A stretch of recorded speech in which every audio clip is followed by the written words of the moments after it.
आतापर्यंत शरद पवार यांनी पुरोगामी राजकारण करण्याचं नाटक केलंय, मात्र यापुढे जनता त्यांचं हे नाटक चालू देणार नाही अशी टीका वंचित बहुजन आघाडीचे नेते सुजातभाई आंबेडकर यांनी केली आहे.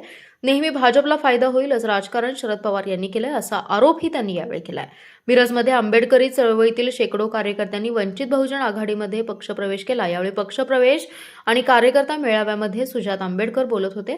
वंचितला भाजपची टीम अशी टीका करणारे विरोधी पक्ष हेच भाजपच्या सोयीचं राजकारण करत आहेत. काँग्रेस आणि उभाटाला बॅकफुटला आणणारे राजकारण शरद पवार करत असून नेहमी भाजपला मदत करण्याची शरद पवार यांची भूमिका असते अशी टीकाही सुजातभाई आंबेडकर यांनी केली आहे. देशात एकीकडे भाजपची पिछेहाट होते तर दुसरीकडे वंचित बहुजन आघाडीची ताकद मोठ्या प्रमाणात वाढतेय.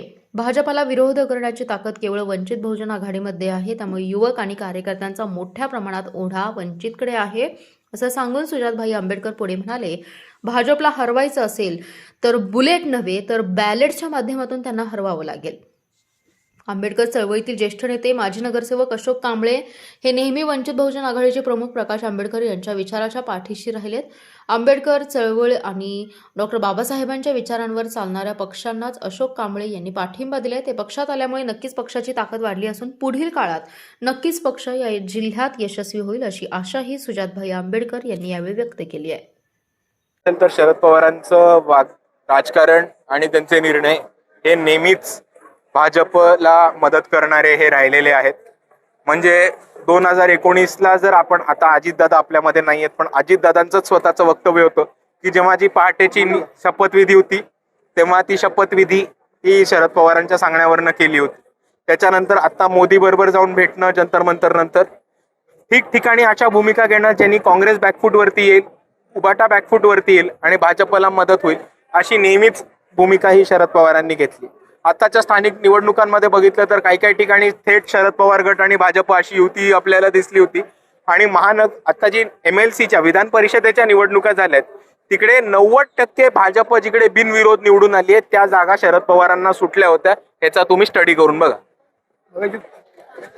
तर माझं एवढंच म्हणणं आहे की आज आपण बघितलं तर भाजपच्या विरुद्ध आपल्याला खूप मोठ्या प्रमाणात निराशा दिसेल.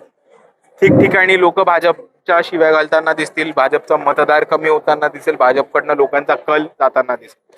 दुसऱ्या बाजूला ज्या बाजूला भाजपला शिव्या घालणं म्हणजे देशाला शिव्या घालणं किंवा नरेंद्र मोदीच्या विरुद्ध बोलणं म्हणजे भारत देशाच्या विरुद्ध बोलणं, अशी एक गरिमा जी नरेंद्र मोदींच्या लोकांनी उभी केली होती ती अख्खी उतरलेली आहे आणि ती गरिमा अख्खी फाटलेली आहे.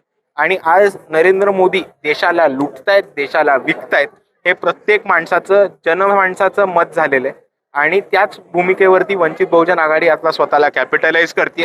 वंचित बहुजन आघाडीकडे आपल्याला खूप साऱ्या लोकांचा कल, तसेच कार्यकर्त्यांचे प्रवेश, इतर पक्षांना सोड चिठ्ठी देऊन वंचितमध्ये प्रवेश हा आपल्याला खूप मोठ्या प्रमाणात आता होताना दिसेल. 35 वर्ष आज खऱ्या अर्थाने आपण बघितलं तर बाळासाहेब आंबेडकर यांची भूमिका ही अशोक कांबळेंना नेहमीच पटत आली आणि ह्याच्याही आधी बाळासाहेब आंबेडकरांच्या ते संपर्कामध्ये होते. बाळासाहेब आंबेडकरांना ठिकठिकाणी मदत करत होते. ह्याच्या आधी लोकसभेमध्ये, विधानसभेमध्ये अशोकजींनी वंचित बहुजन आघाडीलाच मतदान केलं होतं. आणि त्यांची भूमिका नेहमी हीच राहिली होती की आंबेडकरवादी पक्षांना आणि जे खऱ्या अर्थाने बाबासाहेबांचं मिशन पुढे घेऊन जातील त्यांनाच ते मदत करत राहिलेत आणि त्याच भूमिकेत आज ते आमच्यामध्ये आलेत. याची आम्हाला सर्वांना आनंद आहे आणि पुढे जाऊन एकत्र आम्ही नक्कीच सांगलीमध्ये एक रिझल्ट आणून देऊ. आमचे दरवाजे सगळ्या पक्षांशी, भाजप सोडून सर्व पक्षांशी आमचे दरवाजे नेहमीच युतीसाठी ओपन राहतील. आता मुद्दा एवढाच आहे की वंचित बहुजन आघाडीच्या काही मागण्या असतात ज्याच्यावर आम्ही कधीच मागे हटत नाही आणि त्या आमच्यासाठी नॉन कॉम्प्रोमाइजेबल असतात. आम्ही इतर पक्षांसारखं राजकारणामध्ये स्वतःचे कारखाने टिकवायला, स्वतःची घरं भरायला, स्वतःचे खिसे भरायला किंवा सत्ता कायम करून पैसे कमवायला नाही आलो. तर बाबासाहेब आंबेडकरांनी संविधानामध्ये जे इंडियाचं विजन मांडलं होतं ते लोकसभेमध्ये जाऊन आणि विधानसभेमध्ये जाऊन ते मिशन अंमलात आणण्यासाठी आज आम्ही सत्तेमध्ये आलो. आणि जो कोण आमच्या विचारधारेच्या म्हणजे बाबासाहेब आंबेडकरांच्या विचारधारेच्या किंवा त्यांच्या विजनच्या विरोधात आपल्याला जाताना दिसेल तिथे आम्हाला पटणार नाही आणि त्याच्या विरोधात आम्हाला भूमिका घ्यायलाच लागेल.